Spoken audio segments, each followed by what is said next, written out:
We're on! What a magic! Hello, everyone. Welcome to another epic episode of Happiness Buffet. I know it will be very great because I know Daniel, who's our happy chef today, and I'm very happy to have you here to join us, Daniel. It's Welcome. great to be here. Thank you so much. It's going to be really fun. Yes, I'm excited for it. So, for those of you who are watching, you might have already recognized Daniel's face. But in my podcast, Daniel, I didn't mention this to you. We don't do introductions in the beginning because I want to use this as an opportunity for our listeners to practice listening as is without any concepts about this guest. Because I kind of want to normalize everybody has something to offer. This is also the intention behind Happiness Buffet. It's a buffet with, seasoned chefs from all over the place to give you the cuisine. And it's so important to build your own plate that works for you. So that is why, but we'll reveal your identity in the end. If people who are listening, they have the opportunity. But if you have already recognized Daniel, I'm sorry. You don't get that opportunity, but try to forget about everything about Daniel that you know. So this is a new Daniel that just was reborn this day. All right, let's get started. So first of all, because we really center around the happiness, for the context I want to give our listeners, Daniel, could you please just walk us through your life very briefly in terms of the how happy you are, and then we'll dive into each particular point on what make you much happier that and what did you do to make you happier? Thank you. Okay, so starting with today, this is one of the best phases so far that I'm Mm, in right now. And it's been going on for awesome. a number of years. And the things that make it really nice, or I get to just spend all day trying to figure out how to help the world be a better place in Mm, really meaningful ways. So the work is meaningful. And that obviously has made a tremendous difference. I, at the moment, don't really have to worry too much about money and things like that, which is nice. Although, I had some phases where I had to worry more about that still were very rewarding.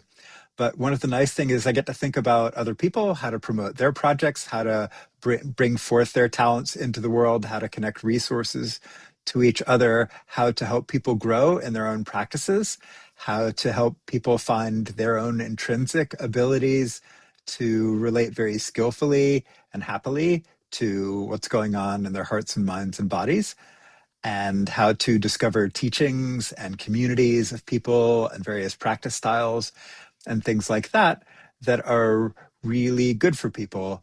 And I get to think about a lot about how to even do this at the global systemic level. So how could the world, how could doctors, how could public health people, how could nurses and mental health practitioners and just the general public have a much better understanding of what's possible in terms of human happiness, in terms of how attention can be regulated, what we include in attention, what we exclude, how to cultivate positive states of mind. Those are all things that I find really exciting now. So going back a little bit, the stage before this, I was doing emergency medicine. So I was a doctor, getting to deal with people often having a really hard day. Although I got to work with some incredible people, like the people you find in hospitals and working in emergency departments.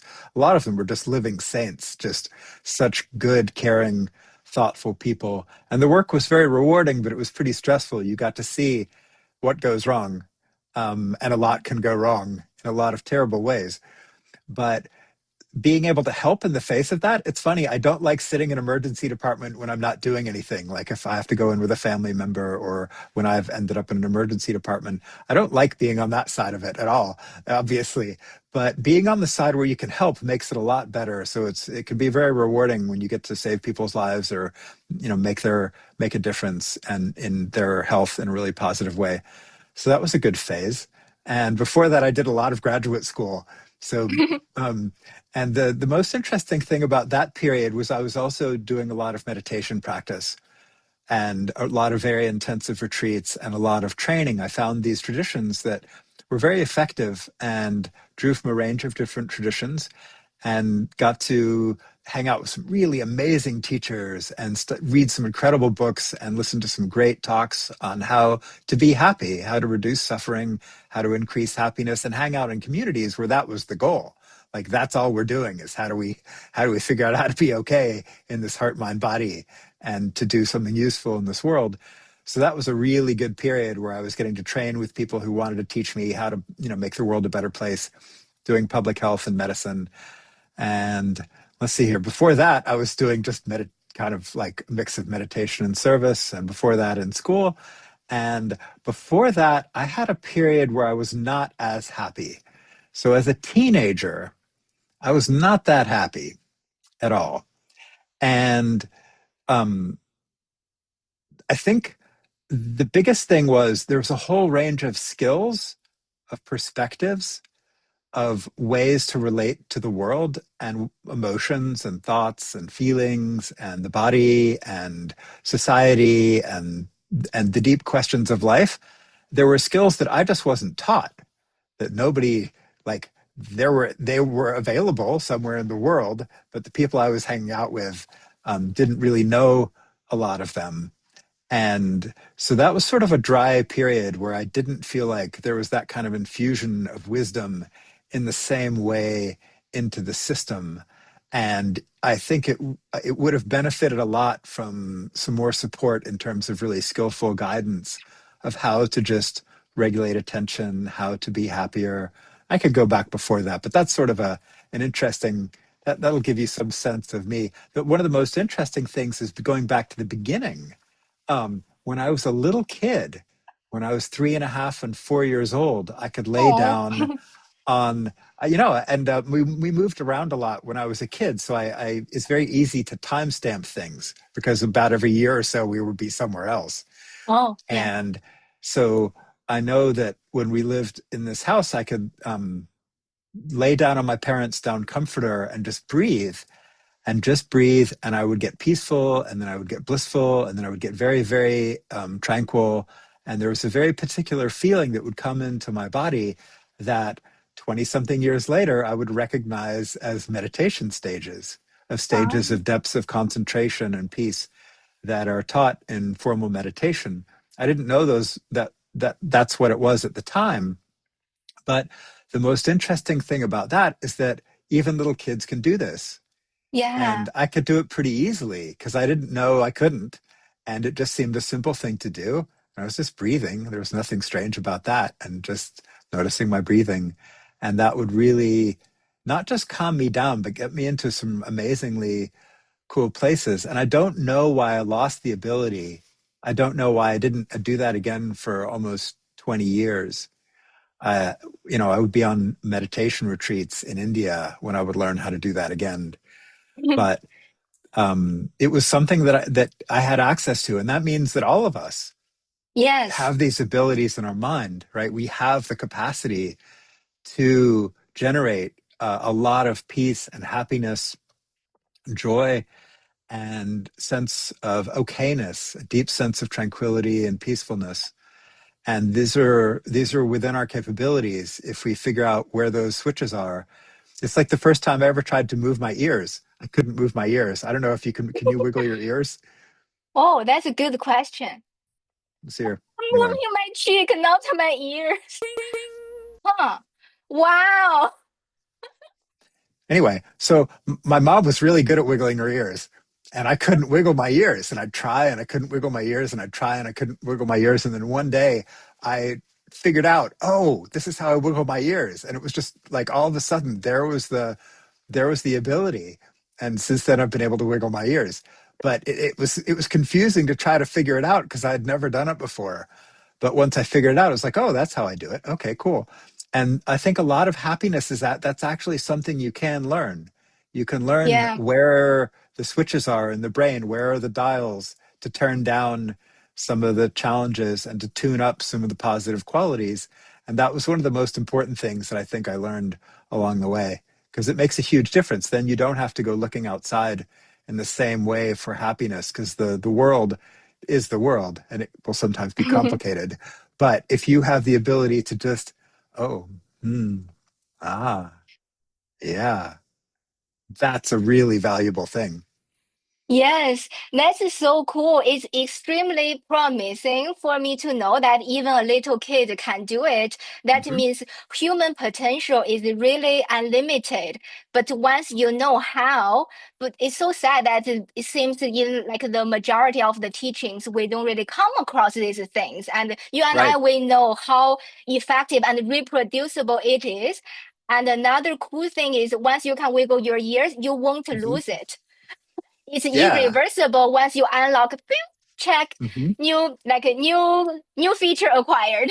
You know, Right. you will not Exactly. lose it anymore, which is a very good deal. If you Hmm. ask me, because you say if we learn to go, I don't know, climbing, sometimes you don't practice, then you lose it. But this happiness, you don't lose it. It's really cool. There's so much I want to ask you about. And I think maybe before we dive down to it, I want to why don't we just do a practice? Because all this happiness training we mentioned, which we will talk a lot about, is really about practicing it. You also mentioned many people who have different practices who come to you, but I don't know if our listener knows what we mean by practice. Let's just simplify it by calling happiness practice, right? Sure. Why don't we have the listeners to see it for themselves? Can you just lead us with whatever quote unquote practice you want to do, only for a very short period of time? Then we'll start talking about all about the fancies. Okay, great. Sure. We'll do a very, very simple practice. And what we're going to do for this practice, I'm going to explain it before we do it, because once I start doing it, it will be a little bit it'll be just a little bit trickier to talk. So what we're going to do is we're going to take in a breath, and then we're going to blow out very, very slowly. We're going to go out and out and out and down and down and down. And then just when it starts to feel like, oh, it's time for the breath to come up, you don't want to strain or you don't want to hold it. So you feel like you're not getting enough oxygen. When it times feels like it's time for the breath to come up, we're just going to come up and we're going to come up into the feeling of relief, into the feeling of breathing in relief and a sense of well being and a sense of calm. And that's going to be the whole very short practice. So, this is what I like to do sometimes when I just have a moment or two. So, okay, so we're going to take a breath in. Sorry, Yeah, clarification. go ahead. So Sure. you when you breathe in, you feel relief. You don't feel Yeah, relief when sure. you breathe out, Well, or yeah, you you feel can't. relief when you breathe in too. But Oh, okay, we're gonna start with it just breathing in, just and then we're gonna breathe out very, very, very slowly. Down, down, down, and we go. okay. So out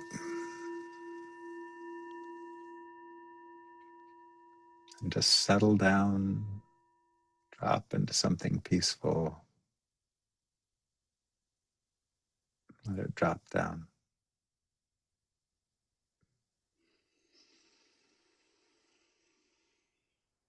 And then when it naturally wants to come up, you just come up in a very peaceful, easy way. That's a simple practice.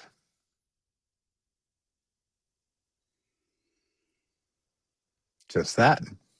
And then if you wanted to, you could do it again. I'm Again. so relieved. Yeah, This is could do it great. again. Hmm.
Yeah. And just Great. letting the breath drop down and then come up when it needs to.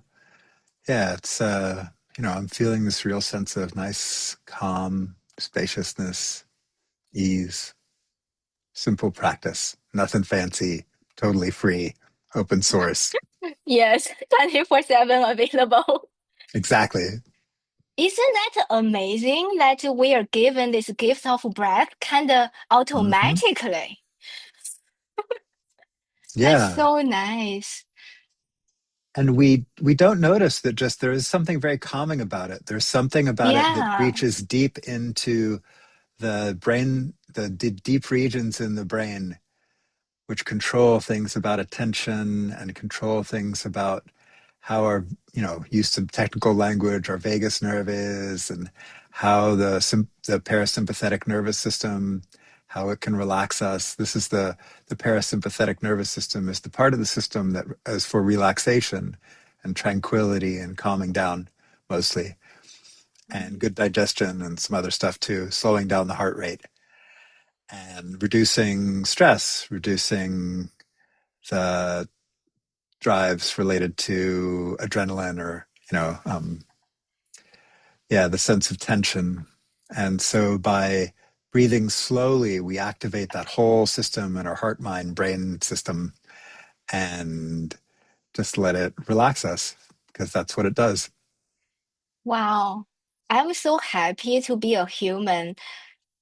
As long as you can breathe, you are totally well equipped to experience this very deep inner peace. Everybody can do, as long as you can breathe. That's just Hmm. so wonderful. I heard that the breath out make it longer than in is like more relaxing. You know Hmm. anything about that? Is that just really try to lengthen the out, right? Hmm. Yeah, and just let it drop down and sort of feel what it feels like to drop down with it, as if you were dropping down into a cool pool of water or a Mm, nice relaxing bathtub. yeah, Whatever helps, whatever imagery or stories or anything you can tell yourself that helps you relax is fair game. Any yeah. image that feels really relaxing. Now, I should mention that there are the occasional people who have like something stored in their body, like some place in their body or in their breath or something where there's some kind of past trauma or tension. Mm, And so if you find yourself dropping down into something that doesn't feel as good, lots of other good relaxation techniques to try.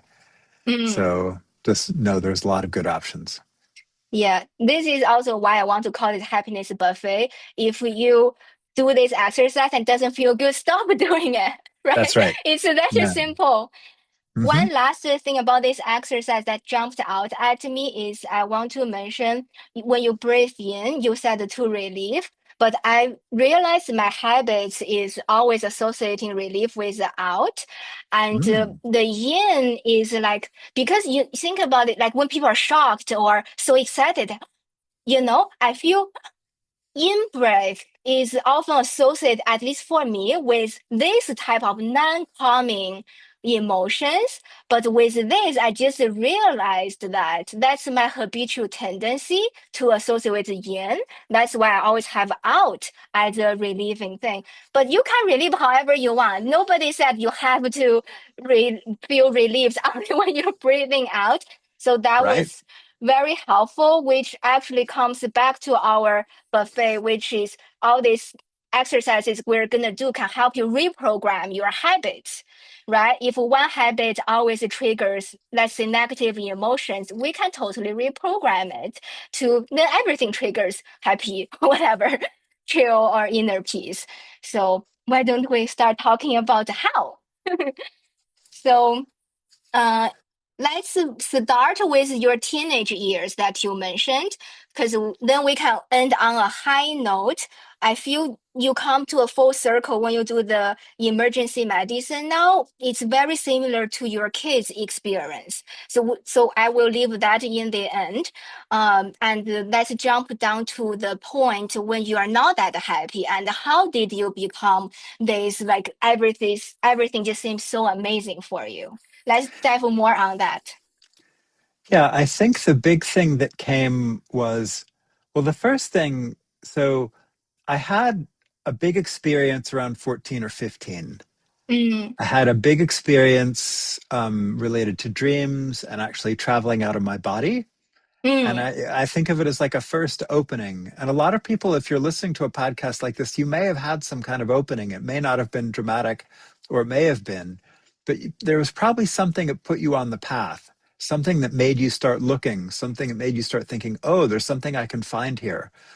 Right. And I had one of those experiences. And then I was looking. So in the looking, was something that knew something was wrong, that knew there was something to find. So there was something kind of good about that. But what it was finding was not all that great most of the time.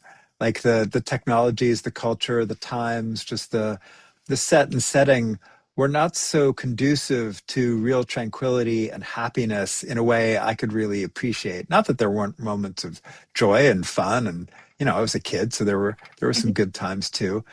And I found solace in things like playing music. I found that very satisfying. mm, I found hanging out with my friends, nice as teenagers, sort of normal things to do. I found a lot of high adventure camping and hiking really fun. So going out in nature, going mm. out in the wilderness, moving my body, I found that those things nice. But it was in my, or I was about 19 or 20 when I ran into some people who also were kind of on the path like I was. And then I started running into books of like in my classes, I started running into like the Christian mystics, like people who had had Oh. an experience. I was studying in college. I took some very interesting classes with some very interesting professors, and one of them was all about these people who had had some kind of big thing that kind of set them on the path, that set them looking for something deeper. And it was Mm. a lot of the famous people you might have heard of, like Saint John of the Cross or people like this, famous mystics and famous people in a Western context. And then I found people who had done serious meditation retreats, Oh. and I could feel the difference. I could feel this had done something for them. I could sense it. It was like, okay, that it was like something you could tell. It was obvious. Like there's everybody else, and then there's these people who have seriously trained their minds, and I could tell that was what I needed. So in my early mid 20s, I started going on meditation retreats, and there I found the teaching, some really good teachers who had trained in a lot of different traditions and done a lot of practice, some of whom had been monks or nuns, some of whom had sat with the feet of gurus for years, some of whom had been teaching for decades, and started hanging out in settings where the whole place was set up. Every aspect of life was set up to train your mind to be okay and to understand Mm. something really important. And that was, for me, what made the big difference. Now, lots of people find happiness and satisfaction in a lot of different ways. But for me, at that time, that was what I felt I needed. And it felt like a cool cup of water on a hot desert day. It was so nourishing. And there was this sense of universal truth. Like, here are people like the Buddha and some of the Hindu saints and some of the Christian mystics and some of the Zen masters and some of these people, some of the more contemporary monks and nuns and other writers who had clearly seen something very profound and had really changed them. And I've just found that so inspiring. And even though their lives weren't always perfect, and they weren't perfect people, but they clearly knew something about happiness I didn't. And it was like, okay, I'm going to find that. I see. It made me think, can I summarize it as you wasn't that happy, but you hanging out with friends and going on hikes, being with nature, all those things are Yeah, like those were in, okay. yeah, this like in a desert on a hot day, but only drinking room temperature water. You knew Yeah. it wasn't right. It wasn't quite right. And then when Yeah. you came across meditation, it's like, oh, ice cold water. You knew that Yeah. was what was needed for you at that Yeah. moment. Yeah. And I again, I'm not see. trying to say this is the right path for anybody else at any particular time, but for me then, it felt like coming home. It felt like, Mm, oh my God, this is what I've needed my whole life. This is the thing for me. It just felt mm. like, yeah, coming home was the best way to explain it. I remember Yeah. when I was coming into this monastery, um, after having traveled a long way to get there, and as coming through the gates, just like tears started streaming down my eyes. The thought of starting this 27-day intensive meditation retreat was like, wow, yeah, I need this. This is great. Let's talk more about that because this is your signature dish, right? This is your signature happiness dish. We're going to talk more because I'm sure in today's era, as of now, is I guess 2026. Happy New Year, everyone. So in 2026, many people, like both from online or from my personal experience of friends, have the major openings due to the psychedelics, like how prevalent they are these days. So I'm sure many people will find your dish helpful. So let's just dive down on that. So that was only in your 20s. You were on retreats. How often were you on retreats, and were you still in school? How did you balance So that with the worldly life you were living?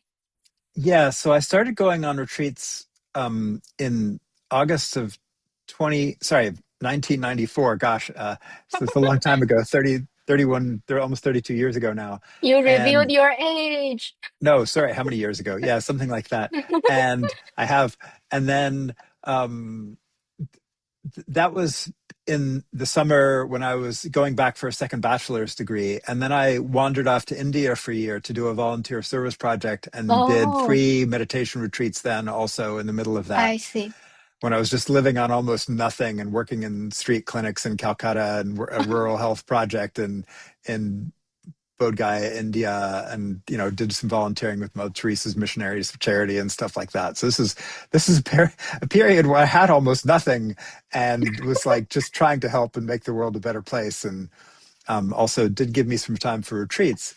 And then I went back to grad school. But during grad school, there was Christmas break and there was spring break and fall break and there were summers. And so I was able to do a lot of retreat time. And I did a lot of daily practice. And I Mm, actually had a job for a year before I went back to graduate school that was about 25 hours a week, and that was enough to live on. And I practiced like 3 to 5 hours a day. So I did a mm. lot of really strong practice and retreats every moment I could, basically. Wow, you were really going all in. Yeah, but it paid off. Yeah, Like, yes, it was a lot of work, but it was by far higher yield than anything else I ever spent any of my yeah, time in my life on. it yeah. it really just made it taught me essential things that to this day, decades later, are still of so much value and really transformative, and added a lot of clarity and sense of like a better sense of purpose, Mm, and a natural inner motivation to help the world appreciate something of this end of the realm of human experience through yeah. whatever lens people come to it by. For the record, just don't want to scare the listeners. I just want to say I only do one retreat per year, and it's like 9 or 10 days. It has extremely beneficial effect on me, and I'm never the same as before. I'm so much happier than before. Don't think you have to drop out of school to Yeah, experience the benefits, right? sure. So for people, what advice would you have for the young people who are still in school, who still want to, like blend this in, these practices in, and start seeing tangible benefits already without having to go all in immediately? Yeah, I mean, I was actually still in grad school when I did a lot of this. I was in a PhD program in epidemiology, and then I switched over Mm, to medical school, and then I was in my residency. So, like, y- there is a way. I mean, it means, at least in my life, it meant I didn't do much else, right? I didn't watch TV for 20 years, actually, like none. wow. Like, I didn't have a TV. I yeah, I gave up a lot, but it Mm, also, but where to start? If you don't want to start at that level, I think these days the apps are pretty good. Like, mm, the apps are pretty good, or find a local meditation group, or if you've got a friend or a partner who can sit with you even like 10 minutes a day. 10 minutes a day is enough to feel something. When I was younger, I was like kind of cynical. I thought that was like nothing doses that didn't do anything. But I think 10 minutes a day is way better than nothing. Or even the way I often blended it in when I was working very hard as a doctor or in residency was just like if I'd wake up in the middle of the night, I'd just meditate because it was just a good thing to do. I even just lying down, or if I was just like sitting in going up and down in an elevator or something, I would just close my eyes and just drop down with the breath, find a little bit of peace, and oh yeah, do something like that. So you can fit in little micro bursts of meditation throughout the day, a little Mm, bit of mindfulness. And then there was a technique I learned later that I think is super helpful. mm, And so there's this word in, um, there's a word in the meditation tradition I come from, which translates often to rapture. mm. And rapture can mean a lot of things, but I'm going to mean it in the sense of being enraptured by, or fascinated by, or beautifully appreciative of the sensuous beauty of this moment. So as I look at the screen, there's our heads kind of moving around, and the pixels have these cool colors, and there's like the blurriness behind you is actually kind of interesting too, and the sort of light that's coming down, and then like the sense of my hand moving around is kind of interesting, and the sound of the microphone and the voice and just the cloth on my skin and the sort of warm air in the room and the sort of amber lights of my lights that are on me. Like each of these things are kind of cool, and like kind of roundy corners of the Zoom window, like, and the little red, yellow, and green dot, like those are cool colors, and there's a way to appreciate just the ordinary, simple things of life, because you will not find happiness in any moment other than this one. Does Yeah. that make sense? Like Yes, no future definitely. moments will satisfy you now, and no past moments will satisfy you. So it's this moment or not. So figuring out how to appreciate the sensuous beauty in a very simple, straightforward way of just like, oh, my camera has these kind of rounded corners and the light's kind of glinting off it. Oh, I can feel the slight air of a fan, that's on my skin. It's just the air moves a little bit. Oh, my socks are kind of warm and soft and I can wiggle my toes. That way of appreciating life, like when you're just doing a dish and you can feel the dish is smooth and the soap is kind of soapy and the water's kind of warm, or when you're just squeezing a sponge and it's got that satisfying sponge, or you're just driving your car and you turn and it turns. That's kind of cool, right? Remember the first time Yeah, you ever drove a car and it like yeah, turned when you turned, and it like, oh, that's cool. Like there's a naive, joyful appreciation that we can bring back, and it initially sounds like cheesy or ridiculous or something. But when you start doing it and you start making it a practice, suddenly you realize, wait, this actually really changes something. And you can get like a tripping person. Like if anybody's ever done a psychedelic and just been like, oh my God, like this is the most amazing thing. Wow. You can actually do that, just like have everything be just like the most amazing thing. Like when you've got a glass of water, we were talking about a cold glass of water, like watching the light glint through it, or glinting off the condensation, or just appreciating the dew on plants as you walk out of your door in the morning, or the feeling of water in the shower on your skin, or something simple. And we can take a whole shower and just be thinking about work and have no idea what even happened, or drive to work and not appreciate any of it just because we were lost in our thoughts or worries. But there's actually a lot to pay attention to that's beautiful. And noticing that in a very childlike way was also a kind of a revolutionary practice for me. I learned this one later, but it was super valuable. So that's another one I would offer. And it's an easy one because you can do it for anything. Like anything has something cool about it, has something neat yeah. about it. And everything is fresh at any Yes, moment because the right. moment is never the same as the previous moment. Even your face now is different from Hmm. before, and there's always something new you can appreciate. Yeah. That's so amazing. This actually reminded me of a practice I've done for years, which I never connected with my meditation, but turned out it actually helped me to have a strong foundation to have major experience in my very first retreat, which is a gratitude practice by Rhonda Barron. I don't know if you ever heard about it. She has I've a done a lot of book. gratitude practice, but I don't know her work, but it sounds cool.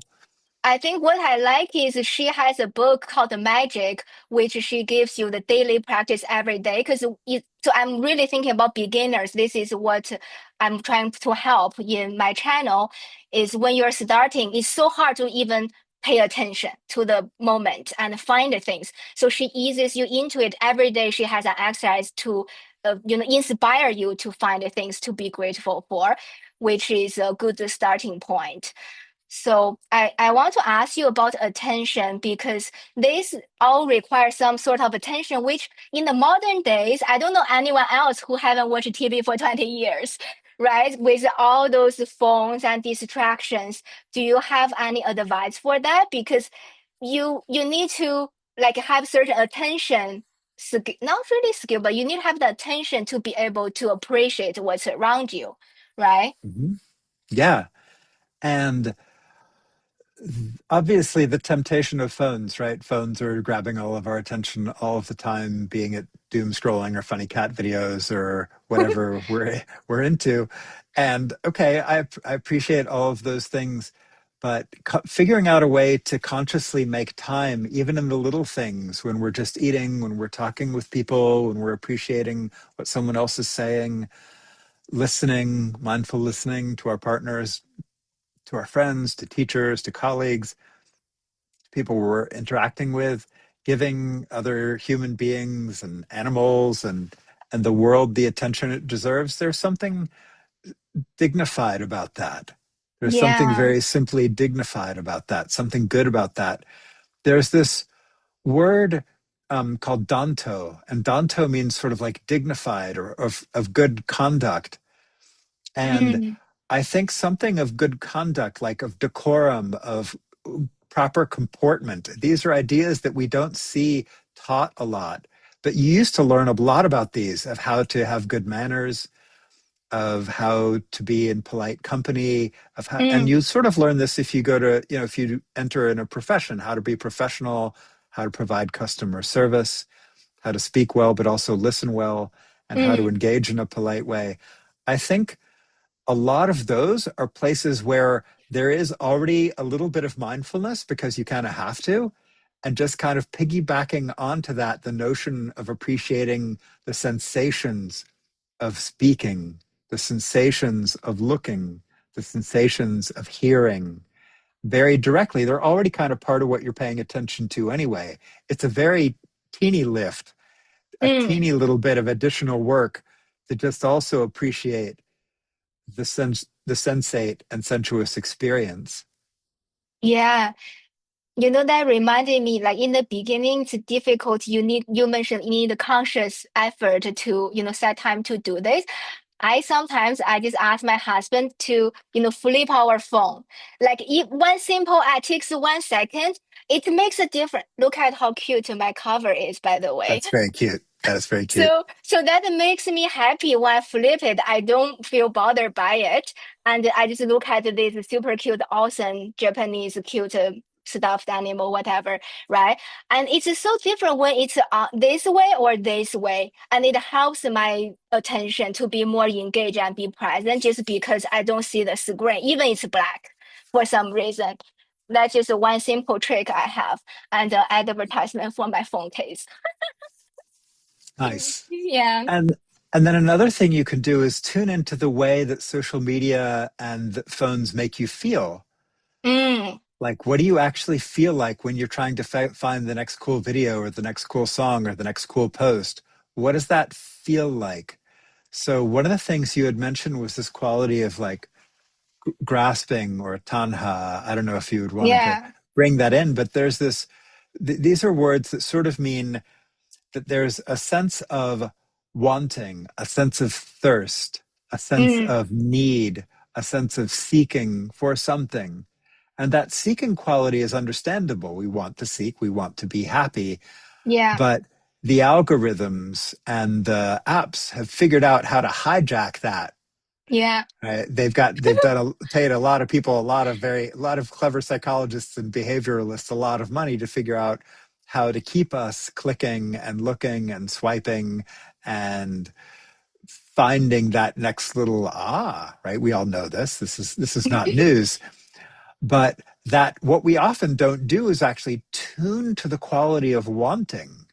Okay, this sounds like a funny thing to do, right? Because the quality of wanting feels like it's dissatisfaction. Why would you want to tune to that when you could tune into the next cat video that might temporarily give you a moment of break from it? But the quality of wanting is very interesting. Mm, It's super interesting. And this brings up this sort of triangle that I think of like three things. One is compassion, that's the mm, wish to not suffer. One is suffering, and one is desire. mm, And this is really at the heart of how to be happy, is to understand this. So, at the heart of lasting happiness, from one point of view, is being able to appreciate something in the feeling of wanting that is itself unwholesome, and something in the feeling of wanting that is itself really wholesome. We want to be happy. That is love for ourselves. We want to not suffer. That is the definition of compassion. We, and so in the wanting is this really sense of positive quality. And to feel that in yourself, just straight up as it is a really cool thing to notice, because in that you will realize you want to be happy. You have love for yourself. You want to not mm. suffer. You have compassion. And these are like essential qualities, the feeling of which is really interesting in the body. So if you find yourself scrolling mindlessly, like, what's the feeling of wanting to scroll? What's the feeling of wanting to click? What does it feel like when you click on a cool video and it's a really cool video or a cool post or a cool image or a cool song, a cool podcast? What's that feeling like? Oh yeah, that's what it feels like. And the trick about what scrolling does to us is we can't actually feel our phones. I mean, you can feel holding the phone, but you're not really feeling the video, right? But if you just sort of tune back and include the feeling in the body, that's where you can actually feel something that feels good and real, or feels slightly off. But in that offness, there's something very human. There's something very important. There's something very real and tangible. I know there's a movement among the kids to like have real things like records, and have play real instruments, and like do real activities. I've seen some younger people like movements to like, how do we actually have something that isn't just a digital life? Mm, And one of the first steps in that is to feel what it feels like to have a digital life, to mm, feel what this body feels like in the face of that. There's something empowering about that. There's something real about it. There's something valuable. And even if you click on a next funny cat video, really feel how good it feels in the body to watch a funny cat video, right? It's really appreciate it. So yeah, that's how we begin to move it to include the this side, right? To include something more conscious about this side. yeah. I want to add on to something there.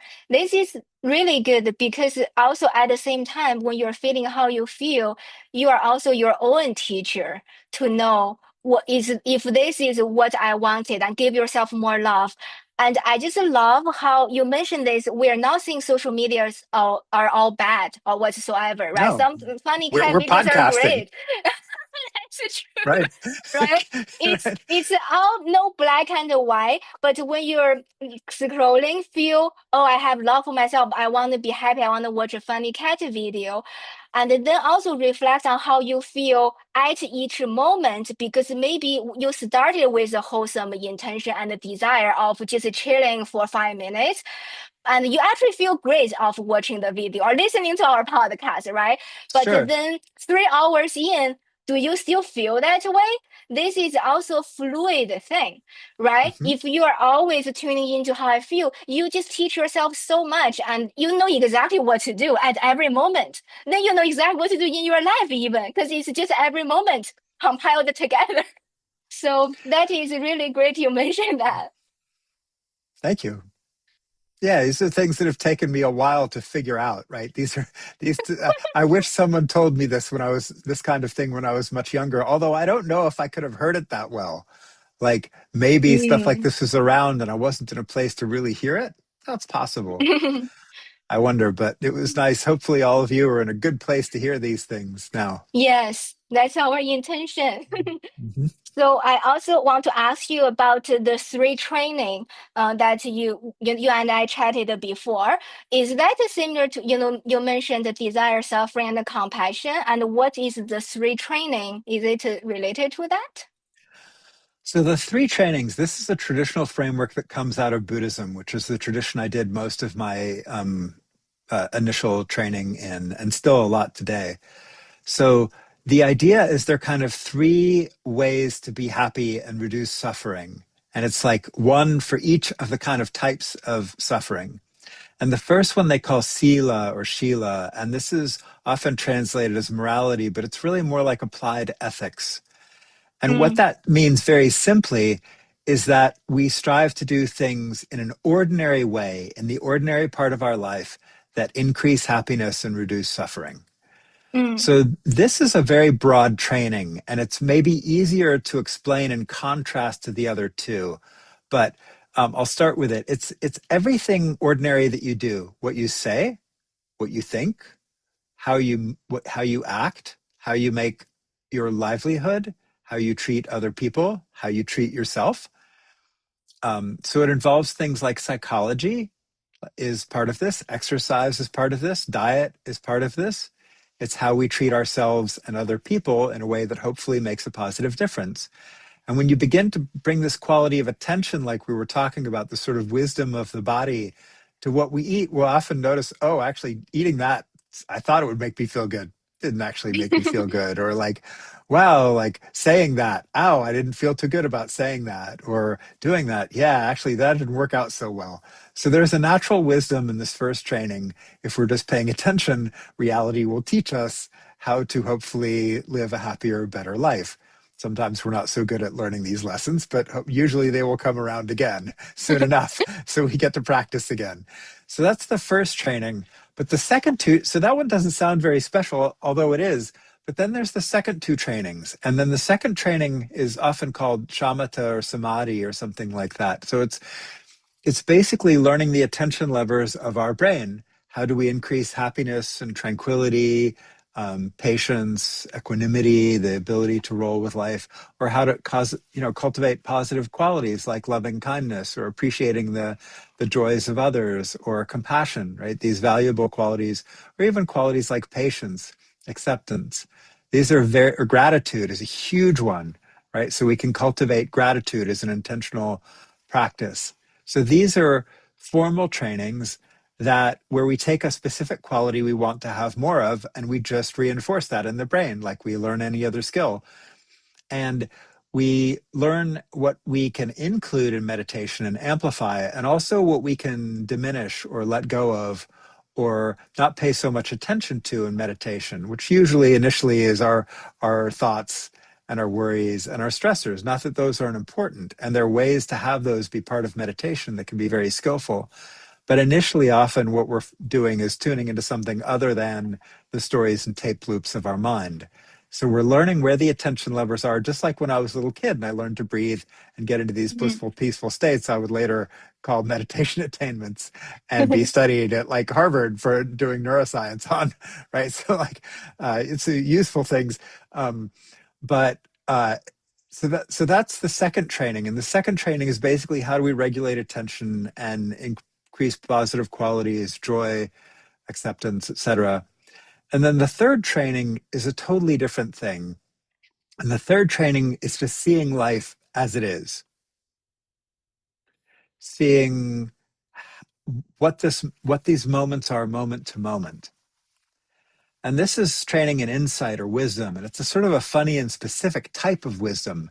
And initially it seems kind of confusing. It's like, why would that help? It just doesn't seem like the right direction. It seems like, really, you're going to notice that everything changes? Well, I want something that lasts. I want lasting happiness. And you're telling me to notice that everything changes. Or you can notice that things can be irritating. Like there could be suffering, right? How could that make a positive difference? That's very confusing. We're trying to go towards just happiness. Why would we want to notice that things can be irritating or jarring or don't last long enough or disappointing, right? Why would we notice those qualities? And then the last quality that we notice is the quality of things not being us or in our control, right? Mm. So that everything is observed, so it can't be us, and nothing really seems to be in our control. Like the first time you try to control your thoughts in meditation, within a few seconds, you notice, wait a second, that doesn't work out so well usually. Yeah. And so, or the sensations of your body or the sounds in the room or whatever, you kind of kind of looks like you have some control of those, but really, do you? So, and so we go in looking for something that's stable and pleasant that we can control. And then we get it flipped on our head in Buddhist insight meditation, where we say we're looking for something that changes, that is irritating, and that we cannot control. What? Well, it turns out by doing that, there is a way that the mind can see some other way of relating to everything, and it can flip over into a better way of being that is lasting, a lasting happiness that is not dependent on the specific situations of what is going on. And this is the stuff of which major religions are made, right? This is the stuff of like why the Buddha and people like him are thought to be such profound and important figures in the history of trying to find happiness, because there is something that can come with sufficient support and depth of understanding from that kind of training that applies to everything. It applies to all sensations. There's a way Yeah. that they can just move through space just naturally on their own, know themselves where they are, and not have anything that feels like it could grasp them or hold them or freeze them or be them. Uh, um, and that sounds very confusing. And I realize this is where I'm getting kind of advanced now. But just knowing that there are these practices out there that can actually make a huge difference, that's not intuitive initially, like it is why it would work, but it does, and it can, and lead to some of the greatest depths of lasting happiness of any of the three trainings. Yeah, that's what we want to convey because words don't teach. People No. cannot just suddenly experience that anyway, right? But the point is, it can happen. It's Yes. possible. That's right. And my Yeah, teacher said this stuff to me for years, and I found it very confusing. I was like, what are they talking about? This doesn't make any sense. Like, I kind of see this makes some sense. Like, okay, yeah, maybe, but. And then eventually I was like, no, they, they were just saying something profoundly true and useful, and it just took me a while to figure it out. Okay, yeah. cool. And it actually shifted something structural. It wasn't an intellectual understanding. And this is something we call there's a really good analogy for this called the rope and the snake. Oh, So, yeah. and the analogy goes, you're walking in a jungle path at night, and you know there's a lot of creatures in the jungle that may be harmful to you, one of which is snakes. And all of a sudden, you see a snake across the path in front of you, and you jump, you back up. Ah, it's a snake. Oh no, there are dangerous snakes in this jungle. I know there are. And your heart's racing, you feel nervous. And then you're like, wait a second, is that a snake? And then you see, no, it's just a rope that some other traveler, an old piece of rope that some other traveler had left, and it had fallen out of their pack or something on the trail. And in that instant, your whole body, like everything changes, and you can't go back to seeing it as a snake. Whereas first for you, it was a snake, right? It was a snake at Yeah. the level that hits your heart beats. It's not like you can control your heart beating faster, your sweat, like your startle. Oh, your whole body tenses. Ah, snake, right? But then when you know it's a rope, that's not what happens. Your heart naturally relaxes, your breath calms down, the sweating stops, your body relaxes. Oh, just rope.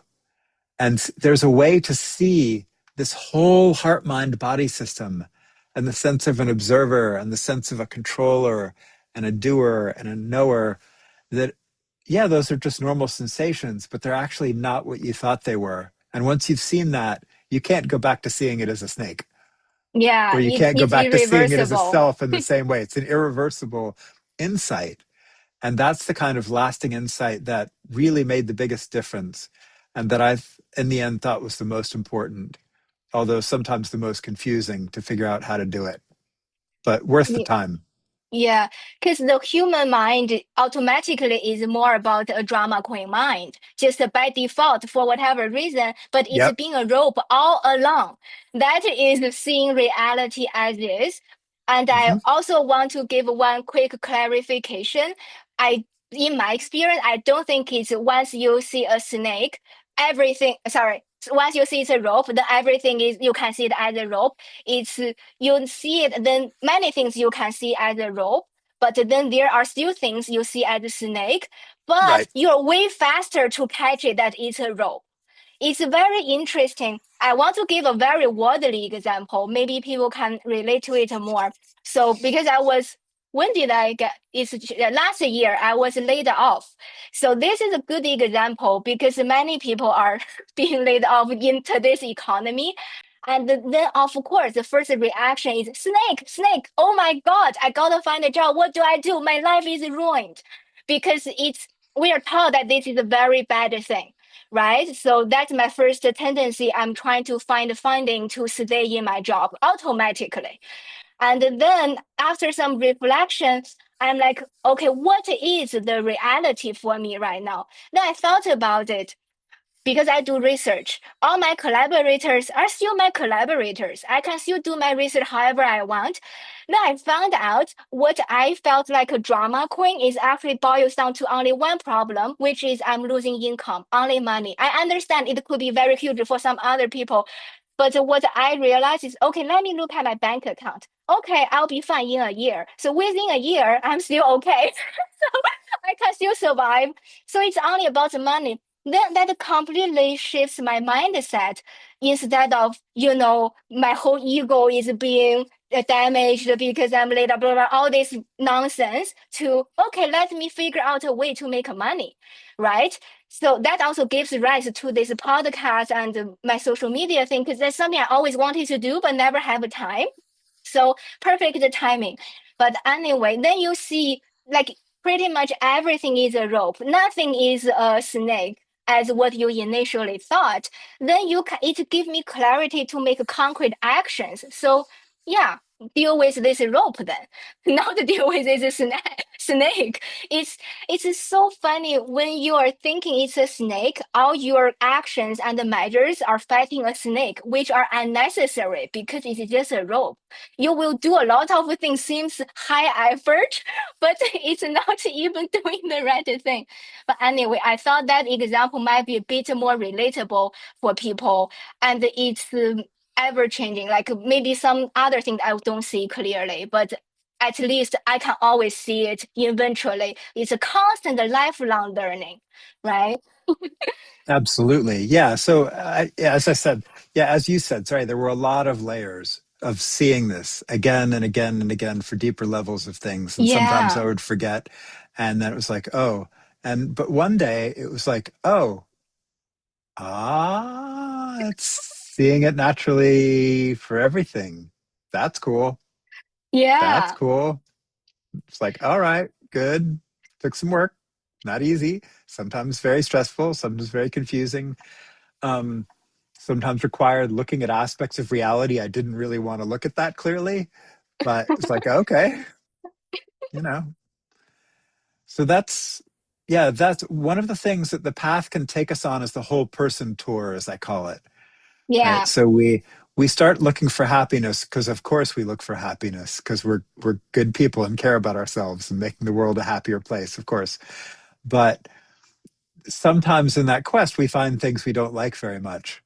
But there is something magical about just clear comprehension, direct and immediate comprehension that can be transformative.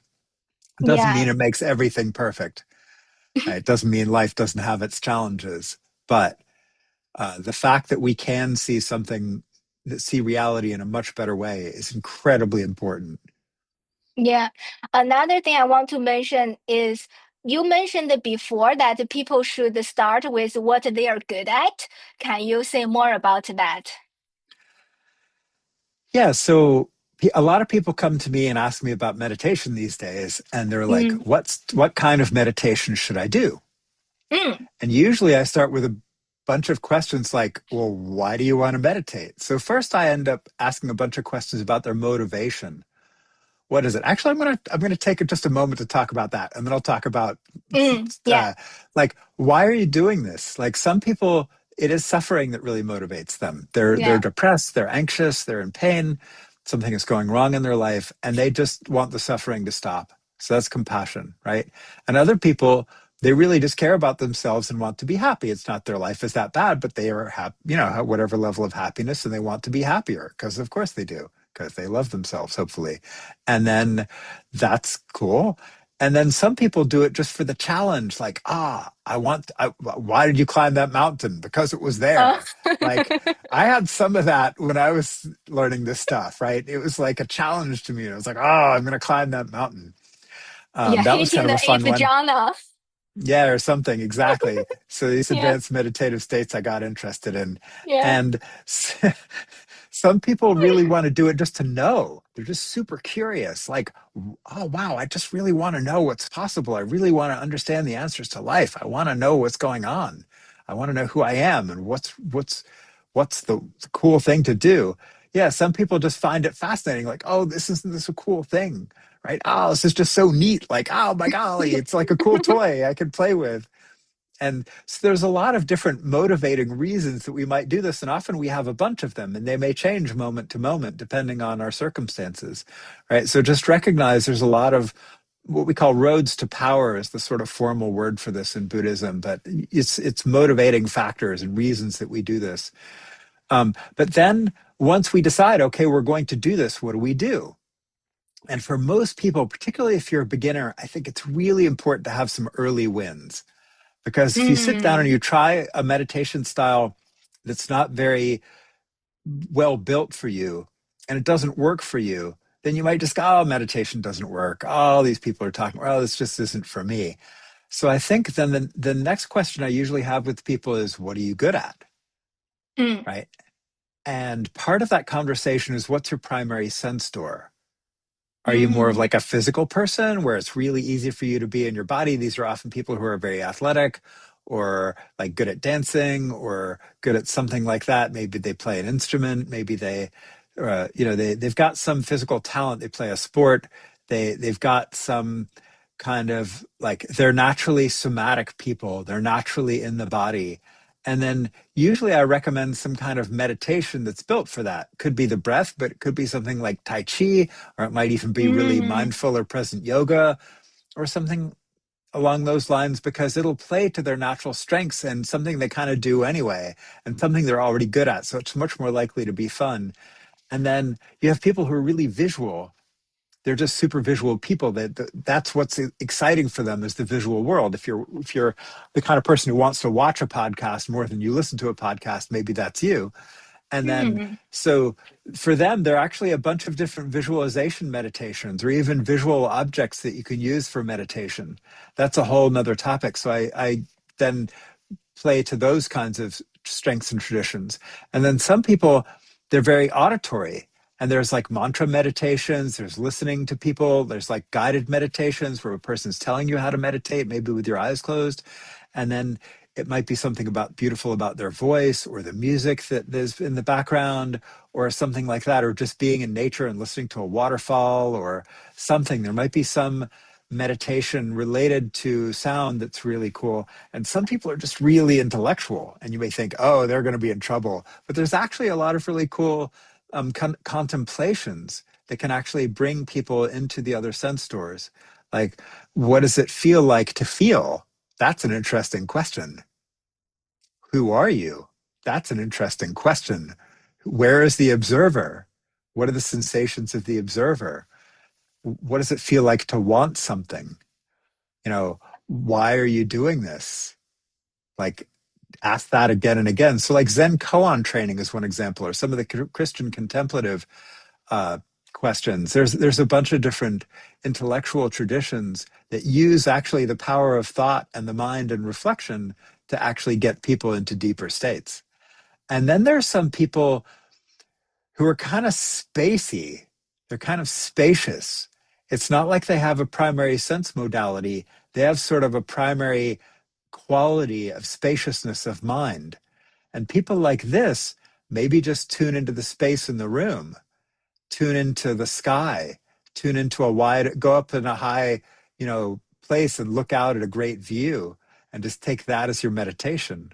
That can be really helpful. And then you've got people who are like really sharp and laser focused, and their attention is just so quick and so they can really take things apart. I was kind of like that.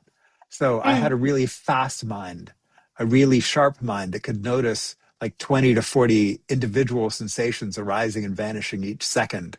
It's just, it's just one of the many, inclinations people might have. And so I gravitated towards a meditation tradition of really fast investigation, noticing all the little blips and sputters and flickers of sensate experience. That was really rewarding for me. And some people are really desirous types. They just love pleasure. Right. So like they just like things that feel good. So meditations that focus on feeling good are things that feel good. If you're watching this happiness uh, related podcast, maybe you're one of those. Maybe you're what we call a desirous type, not in a bad way, but just that's your inclination. Whereas, and so meditations that really cultivate positive feelings are more likely to work for them because they're probably going to be good at it. That's what their mind naturally does. And then you've got people who are kind of aversive, like me. Like pleasure actually doesn't hold my mind that well. Strangely enough, I had to figure out how, for some of the jhanic stuff I wanted to do, I had to figure out how to get interested in really sustaining, blissful, peaceful stuff. But it wasn't my natural inclination at all. But I could take things apart, like, and I could detune from things because I'm something called an aversive type. So an aversive type, I like don't care. It was more interesting for me to tear things to shreds than it was to appreciate them. So, and that was just what my mind liked to do. And so it's like, okay, we'll just do that. And it turns out that's also a very skillful way to meditate, if you can counterbalance some of the downsides of it. And each of these ways of meditating has its pros and cons. But each of them, if you play to your initial strengths, will likely get you into some door of something cool that you're like, okay, I can see that I'm using my natural strengths. I'm able to do something interesting. And then be able to take it from there and go, okay, yeah, this is something I can work with. This is something I can do. Rather than like if I had tried initially to just turn into bliss or peace or something like that, I would have been awful at it. It just wasn't what my brain was built to do. And other people, if they just try to tear reality to little meaningless shreds of particles, like they would have been awful at that. That's not what the brain is designed to do. Both of those or all of those are okay. So working with your natural attentional shape and your natural kind of speed of mind and your natural sense store and your natural inclinations and strengths, I think is really important for beginners. Because if you just think, oh, this is the right kind of meditation, but it's not playing to any of your strengths, maybe you just won't be that good at it for too long and then you'll just give up. Whereas if you can find a meditation or a technique or a practice or something that really plays to what you're good at, like some people are really good at like feeling, knowing their feelings, and maybe like loving kindness practice is good for you, right? If you really like to feel something, um, so those kinds of things. Or like some people really need to do some psychology, like where their mind at and what's going on with them is learning basic stuff about like their attachment style in another way, or some CBT or some Mm. internal family systems, or I don't know, pick your favorite. Freudian. Actually, Freud was somewhat crazy, but not totally crazy, like looking into, neuroses or something. There's lots of cool ways. Or actually transactional analysis, which has kind of been forgotten and should be remembered because it was cool tech. So like finding some cool psychology technologies, maybe that's what's going to work for you today. And that's where you are in your practice. And that's your strength right now. And that's what's meaningful to you.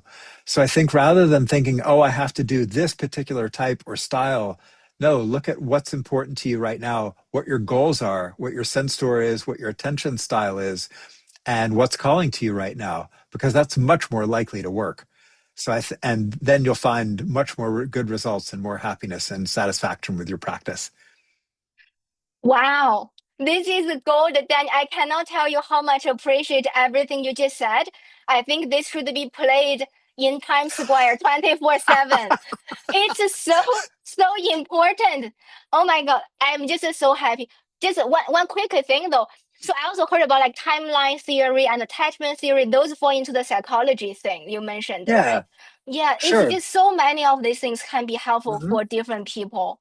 And at different times and different Oh, phases of practice, right? So it may yeah, be that something is really good for a while, and then it's always time to do something else. So also, if you yeah, find something that really works for you, but then you kind of get stuck in it and it's not doing something else, finally, like, okay, what's the next thing? Where is the next thing yeah. I need to do? Or how do I counterbalance that? Or how do I find something that then does something else? Yeah. Yeah, exactly. I feel there's always like one size fits all. When someone is famous, they say something, people all are trying that particular thing. This is why I didn't reveal your identity in the beginning. Just listen to it as it is. Like, look at how much he can offer, although you are famous. But I'm trying to make a point. I try. So Well, this is sorry, go ahead. I'm also just repeating a lot of stuff people taught me. So right, like this isn't new to me, right? This isn't Yeah, my stuff. This is my teachers taught me and their teachers taught them and people thousands of years ago figured out a lot of the stuff and yeah, they worked really hard to preserve it for us today. So I'm really just conveying stuff that people were kind enough to show me when I really didn't know it and I really needed it to be shown to me. And so I'm just paying it forward in that same spirit of open giving, open teaching with an open hand. And, you know, I got to make a lot of mistakes. I got to screw up. I got to be confused. I got to, have a lot of doubts. But then it's like, oh, okay. No, these people are onto something. Cool. Thank you, yeah. good people who taught me. Yeah, thank you so much. That is such a treasure because that's not the mainstream teaching. That's also what I really want people to hear. That's the whole point of the happiness buffet, right? So yeah, I so appreciate my researcher mind just kicks in. I wonder has anyone tried to build a LLM to recommend what's a better way for a particular type of people so that they know where to start. Just exactly as what you were mentioning, but I saw your website, your emails are 6 months behind. So Oh my, it's I'm ridiculous sure sometimes. yeah, people Yeah. are, it's hard to get a hold of. That's why listeners, you are really lucky, and I'm so lucky to have Daniel here. I'm just so happy. But Well, and is there, sorry, again, go. just all sharing wisdom together, right? You have a lot of wisdom to share. So I'm very grateful for you amplifying these things and creating the time to create this podcast. So useful. So is there a LLM or something? Has anyone asked you about it? To just, There are actually a bunch of different LLMs. So you can go to, I think there's one AI Guru and there's one oh, Compassion okay. Bot. And so if you look at like Rick Archer has come up with one through his Buddha at the gas pump where he took like the teachings of like I don't know, like 800 people, however many people he's interviewed over the long time he's Oh, been doing this and all of their materials. And there's a number of AIs. And actually, weirdly enough, if you ask the right questions, Claude and Chat GPT or whatever, like they're DeepSeek, they're not bad. They're not bad. And oh, if so, you just have to prompt them in a good way that sort of lets you know what you're looking for because they actually know more stuff than any meditation teacher possibly could. So you mm, kind of just have to ask them, right? I don't know that we necessarily need new bots. You just need to I say, see. hey, you just need to know what to ask them because they Mm, know all the texts, they know all the teachings, they know everybody's online, everything. They're that's true. remarkable right now. And so just pick any of them and start asking it questions. Now, as we know, they can occasionally do some very strange things. So you have to be careful. And they can occasionally get people to go into some very strange places. So you have to keep your wits about you. There's still flawed things like everything in this strange world, but they also know an amazing amount. And so just ask them, how do we figure out a good meditation for me? How do I figure out something that works well with what I'm going through now? What are the options? Who are the cool and ethical teachers? How can you, yeah, what teaching seems appropriate at this moment for this sort of a problem? Mm, What can I expect? And what are the other things that might help counterbalance the shadow sides? Because every technique, if you do it, it's got something about it that's gonna like could potentially cause a little problem. So there's no perfect techniques. There's no perfect mm, teachers. And so just recognizing that at some point you might have to check in and go, hey, how do I counterbalance this thing that's happening from this? That's great. A shameless plug. You know, me and my collaborators are actually working on contemplative AI and wise AI, so that it's not Awesome. that strange. But Great. that's not the takeaway. The takeaway is if people are trying some meditation that's not working, before giving up and thinking meditation isn't for you, maybe just ask a bot, and then you will find. And actually, you give very good framework on what to ask. So, right, Yeah. if I'm more feeling tuned to feelings or desire driven or whatever, and which sense door is more prevalent, yeah, that's a great way for people to start. And Cool. what's the motivating factor? Like, why are you meditating? Like, tell Yeah. it, this is why I'm meditating. And maybe have it ask you. The other thing is, there's usually two or three, there's benefit from asking, okay, why do you want that? Okay, why do you want that? Okay, why do you want that? So, like, a lot of people will come to me and say stuff like, oh, I found your book and I really want to awaken. I'm like, okay, that's cool. And I'm like, why do you want to awaken? And they say, because I want to suffer less and be wise and compassionate more. I'm like, okay, that's cool. And why do you want to suffer less and be compassionate more? And they're like, oh, well, so I know how to say the right thing, to people when I'm talking with them. I'm like, okay, why do you want to say the right thing? And then they'll say something like, so my girlfriend will like me better and we'll get along. And I'm like, okay, well, actually, like, maybe you need some empathetic listening skills and maybe you need to learn how to just slow down or some other tricks for active communication and better communication with your girlfriend or partner or whatever. Like maybe that's actually like something you should incorporate. And had I not asked, like, why do you want that? Why do you want that? Why Mm, do you want that? Why do you want that? I would not know what was actually going on with them. So maybe mm, ask the chat GPT to ask you good questions of why do you want something and yeah. answer honestly and then see where that goes because that's tracking back desire. What do you want? And tracking back desire to the feeling of desire, to the root desires, to the core things, well, is often a very good way to go because we look out there, right? We're looking out there for a bot or a meditation or a teacher or a book or a course or a community, and that's cool. I totally get that, but make sure that it's balanced with the looking within. What's Yeah. driving it? Who's driving it? What does that feel like? What's really going on this side? What do we really want? And be honest, because honesty, because if you're not, like eventually you're going to have to be honest. Might as well just start with that if you possibly Yeah. can. Yeah, so many things people can take home. I also want to ask you, we don't have that much time left, but I also want to ask you about the EPRC you're doing right now. And because I hear when in the beginning, when you talk about your life, I hear a lot of common theme, which is you're helping others, being of service and, generosity and with people. So I want to ask you about one is like what you do with that. And also it seems that contributes to your happiness too, Oh the yeah. helping people, and you said your work is meaningful. I know many people in their 20s and 30s, they don't know how to find their purpose and the meaning of whatever meaningful work, let's say. If you have time, can you also mention something along those lines? Well, the first thing is that question of what helps people be happy and reduces suffering for yourself and everybody else is a really critical one. And it's pretty much guaranteed that the closer you're working to that, that plays to where your skill sets and your interests intersect with the world's need to be happy and suffer less, it's the closer you get to that, likely the more satisfying whatever you're going to be doing is.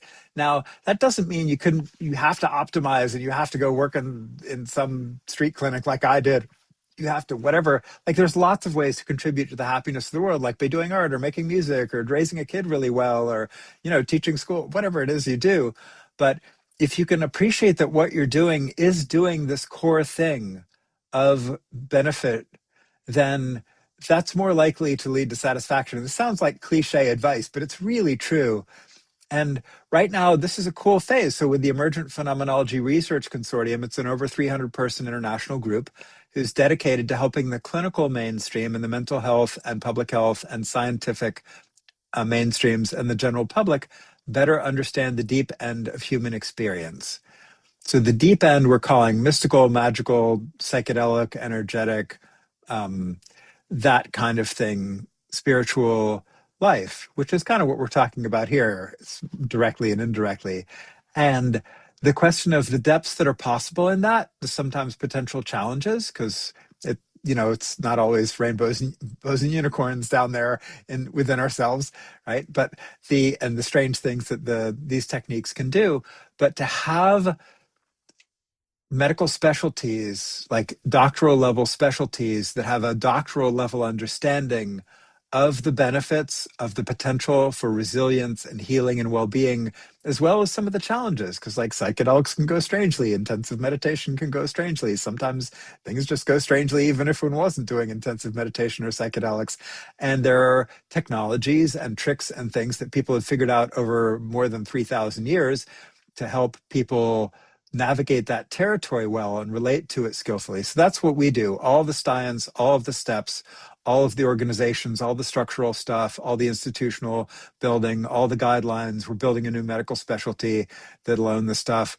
That's what we're doing. It's a huge project. It's a lot of fun. I get to hang out with a lot of absolutely amazing people with incredible amounts of talent and get to figure out how to connect them together, how to find resources for them, where's the money come from? If you have any idea where more money comes from for this, we could always use more. There's a lot of people who have a lot of great ideas that the limiting factor is cash. So if you're out there and interested in contribute, and I do all this as a volunteer and also philanthropic supporter, so I give some money to these projects. I just don't have enough to give them anything anything like what they need to really make the big change that we need to make in the world. So I can seed stuff and I can start little things, but yeah, so looking for other philanthropic partners. If you're out there, shameless plug for the research that all these people do and for the charity. Again, I do this all as a volunteer, and all this money goes to me. So I feel very comfortable supporting all these excellent, mostly younger people to do the great things. Also, we have some older people too. We have some emeritus professors and people towards the end of their career with a tremendous amount of experience helping to do all the steps it takes to make the world a better place. So that's what I work on these days, most of my time. And I still help people with meditation when I have the time, but I get way behind on emails. So if you email me, I'm sorry, like it literally might be half a year before I get back to you. I get back to everybody almost eventually, I think. But yeah, it does take time. So sorry. That's very impressive, though. You can actually get back. This, I feel, it's a full circle going back to when you were kids. You already had out of body experience. Imagine if what you're doing at EPRC was done at that time. Oh my You God. could have, oh my God, right? Oh my Yeah. God is a word.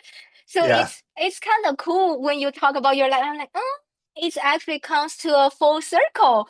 Mhm. That's the beauty of it. Wow, that's really amazing. So Daniel, our happy chef Daniel, thank you so much for your time. So before we close, is there anything else you want to add or any other introduction you want to see for people who listen to until here, assuming they're interested in everything you said, you feel anything more that's helpful for them? Cool. Well, if you're interested in some of the stuff I do, you can find some of my stuff at integrateddaniel.info. And there I have a whole bunch of links to other books and people. You can also find my free online book and free online audiobook of it. You can download I think there's a PDF anyway. And you can find it there. That's at mctb.org. That's mctb.org. You can find the EPRC at theeprc.org. You can find my charity at ebenefactors.org. You can find another website with really advanced meditation that actually ends up becoming extremely like psychedelics, just a lot cleaner and more likely to promote and produce very deep wisdom and transformations. So you can find that at firekasina, firekasina.org. And there's a lot of interesting reports from a lot of amazing explorers there, crowdsourcing wisdom of how to do these things well. So those are all of those link to something else that will provide various resources and rabbit holes and cool things to go down if you're looking for what's out there in the world of happiness creation and suffering reduction. So those are some things hopefully will be useful, all free. Yeah, we're living in such an amazing era, like where all this information are free at your disposal. But when you mention your book, I want to have a quick clarification. That's Mastering the Core Teachings of the Buddha. Yep. That's the book. But I want to clarify this podcast is not a Buddhism or religious podcast. The Sure. reason you and I both share a lot of meditation is because Buddha is the one who actually studied how to be happy, and we want to be happy. And then we found so many valuable things from there. Actually, I'm reading a book halfway through called Finding Radical Wholeness by Ken Wilber. Nice. Oh He's yeah. talking about, oh, you know that the book? He actually talk about, this is actually not, none of this is religious. We're just, basically finding the wholeness as a human being, or an easier way is to unlock our full potential, such as wiggling your ears, right? Everything Exactly. is Yep. possible. Everything is possible. That's So a actually his first book, The Spectrum of Consciousness, which he later on said wasn't that great in comparison to his later stuff, I actually think it's his best book. Oh, really? So yeah, you should check out The Spectrum of Consciousness. I found that when I Oh, was around 21 years old, and it was valuable. I actually still use a lot of his frameworks from that and thinking of it's one of the frameworks through which I look at the path or the journey. So and what's possible. So just maybe check out his first book because I think it's really good. oh, yeah. He was I like feel 22 when he wrote it or something. Amazing. Total genius. Wow, that's great. Thank you for mentioning that because our tendency is always finding the newest thing, the newest thing, and sometimes can overlook the value of some, Mhm. even all the ancient wisdom are so great, and they are not the Oh, those. newest, the shiny, newest, fancy thing. Oh Yeah, my God. Yeah. My favorite books are 2,500 years old almost. So yeah. yeah. Right. All right. Thank you so much, Daniel, for your time. And thank you, all the listeners, to stay with us until the end. I hope you got so much out of it and enjoy your happiness plate that you built for yourself. We'll see you next time. Thank you, Thanks. Bye. Daniel. If you find something useful out of the video, I'm so happy for you. Don't forget to like, subscribe, and hype. It will really help me a lot to create more content like this. See you next time.